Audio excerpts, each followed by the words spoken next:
this was so frickin' funny to me.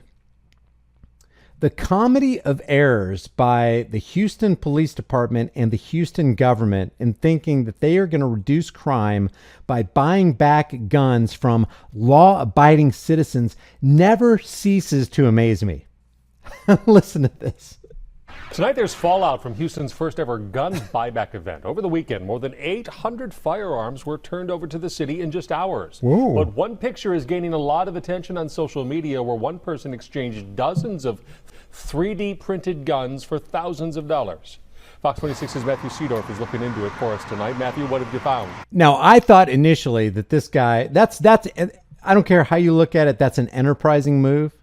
That's a move that's sticking it to the man. Unfortunately, it's also sticking it to the taxpayers, but they already had their money plundered from them anyway to fund this $1 million project. Actually, the whole thing was like $43 million, $1 million of which went to the gun buyback program. They didn't even spend a fraction of that on those 800 weapons, but I can just see this guy with this 3D printer going, now, wait a second here. And he lets us know his mentality in this news report right here. It wasn't so much, hey, he wanted to make some bank, although I can't imagine that it wasn't in the back of his mind that, hey, I'm going to pay $3 for this little block of plastic, and I'm going to turn it in, and they're going to give me a $50, $100, $150, or $200 for this thing. They were handguns, so I think that he was going to get $50 or $100 for each handgun, maybe even $150. Well, Tom, overall, the mayor says the event was a success, but he says the city won't be buying any more. A success based on what?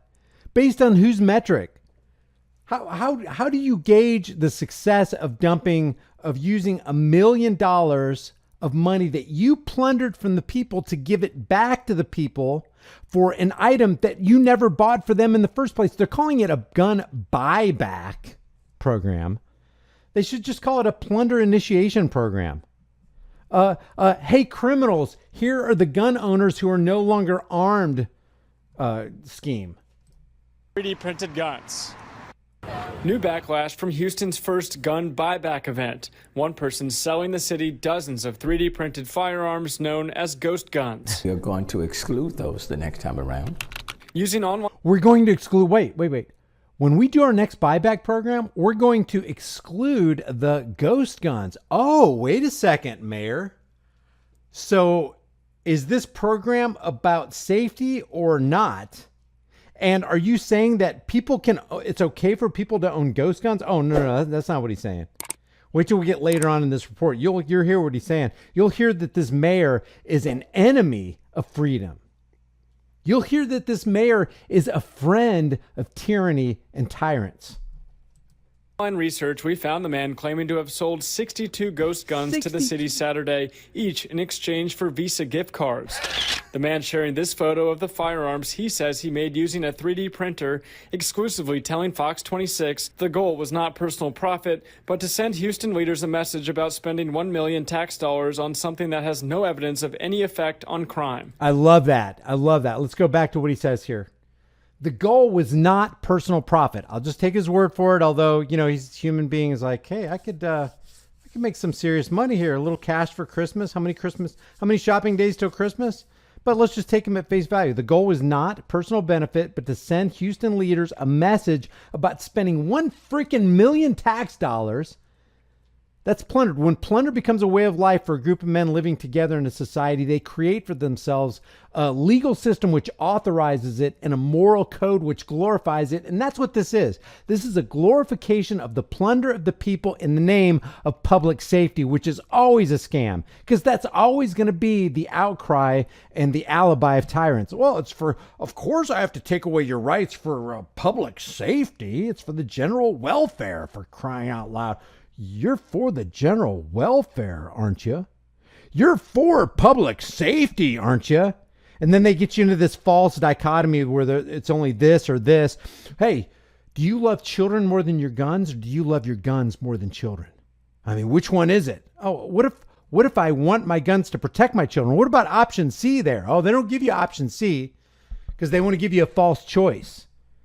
But he says it wasn't for personal profit, but to send Houston leaders a message about spending $1 million tax dollars on something that has no evidence of any effect on crime. And even if it did, it's still wrong to plunder and steal from Houstonians so that you can initiate this little gun buyback program so that you can look good for your constituents or whatever's going on there.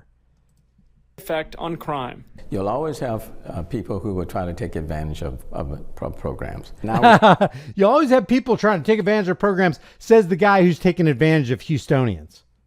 Says the guy who's empowering criminals, because that's what politicians and cops do, guys. Did you know that? They empower criminals.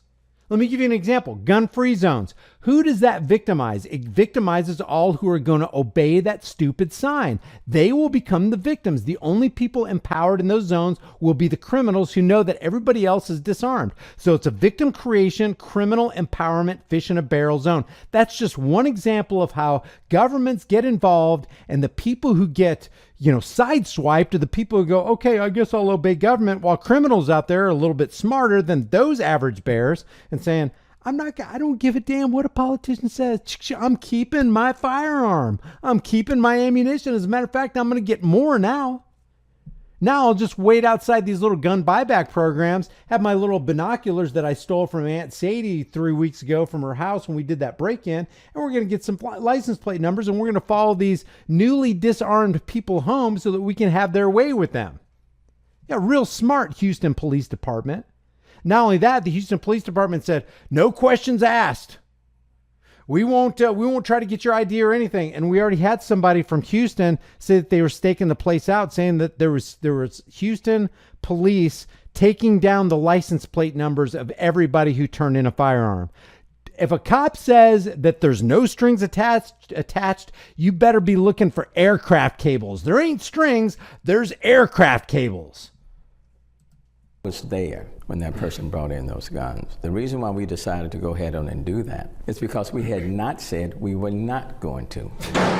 So far this year in Houston, there have been 274 reported homicides, up from 263 this day last year. 6 months ago, Mayor Sylvester Turner announced a $53 million federally funded crime prevention plan called One Safe Houston. How much? Mayor Sylvester Turner announced a $53 million federally... I'm sorry, I missed it by 10 million. I said 43 million. $53 million $53 million crime prevention program. $1 million of which went to the gun buyback. Funded crime prevention plan called One Safe Houston, setting aside $1 million for gun buyback events. Really expecting the criminals to turn in their guns at these buybacks? Yes. Yeah, I do. $50? Yeah, because... The reporter asked you really expect criminals to roll in to a dragnet of cops, to a gaggle of donut-eating police officers and turn in their firearms? And this guy goes, yeah, I do. I really think that criminals will do that. Yep, I sure do. Listen to what he says. Here's his reason why. For them, at that point in time, they may need $50 for whatever reason. Criminals. They may need $50. He's got a gun going, they're going to give me only $50 for this when I can sell it for at least $150 or $200 on the street? You've got to be kidding me. Not only that, the criminals who are waiting in line encountered people with signs going, here, we'll give you top dollar. We'll give you more than the cops, and you don't even have to drive in there and get your license plate taken down. Complete anonymity. No questions asked from us, but when they say no questions asked over there when you turn it into the cops, don't count on that. As a matter of fact, count on the exact opposite. Don't always think things through. The man we messaged with claimed... Did you hear what he said? He said criminals don't always think things through, says the criminal in the suit and tie. $50 for whatever reason. Criminals don't always think things through. The man we messaged with claims...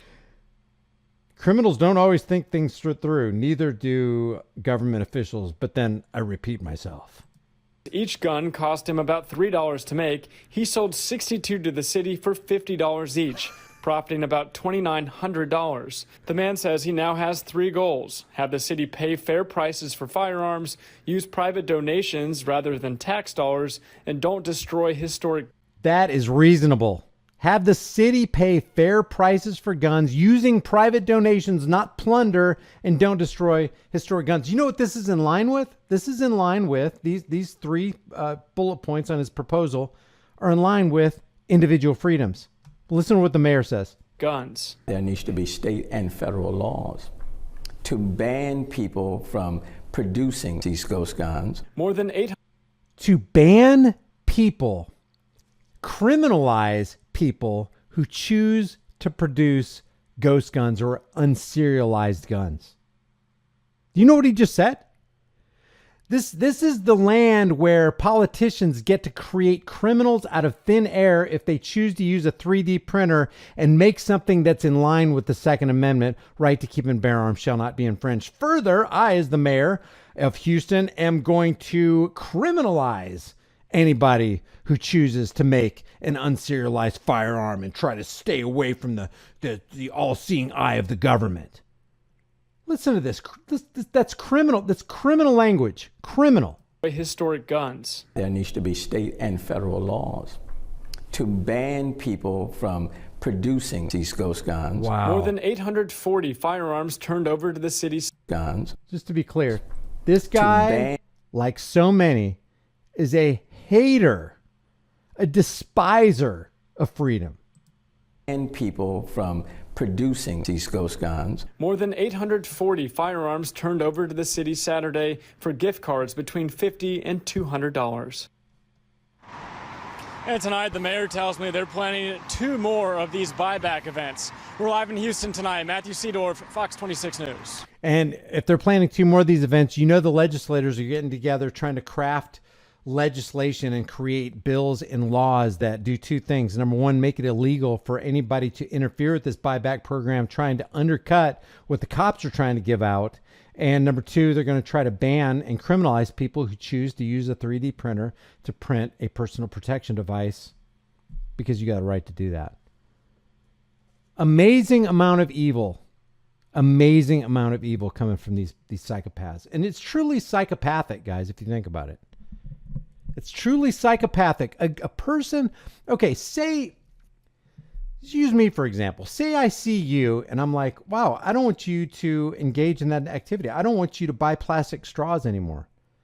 I don't want you to buy a personal protection device so you can protect your family anymore. So I'm going to get with my 300 or 535 buddies in Congress, and we're going to codify something, and we're all going to put our signatures on it, and we're going to make sure that you're a criminal. And if you do something that I told you not to do, even though you're not harming anybody, you're not threatening anybody with that straw or that personal protection device. You just want it to protect yourself and other people in your zone of influence, which we saw happen in that Indianapolis mall where Elisha Dickin, in 15 seconds, took the shooter down who had a long rifle, and he did it from 40 yards away.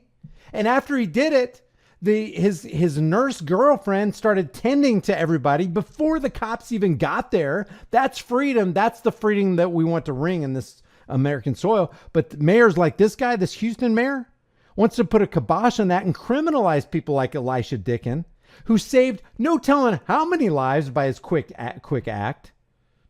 Amazing. It's egregious when you really think about it. When you really sweep away all the euphemisms and all this political jargon and this politically corrupt BS, and you really start thinking about what these people are doing, it is utterly criminal. It's psychopathic. It's disgusting. And the things that they call disgusting, which is really just being free, and the things that they choose to glorify, like children being exposed to hypersexualized men dressed as hypersexualized women and encouraging little kids to do pole dancing, they accept that, but they want to criminalize you because you in the personal space of your own home want to protect your family with a personal protection device. Upside down world. Upside down world.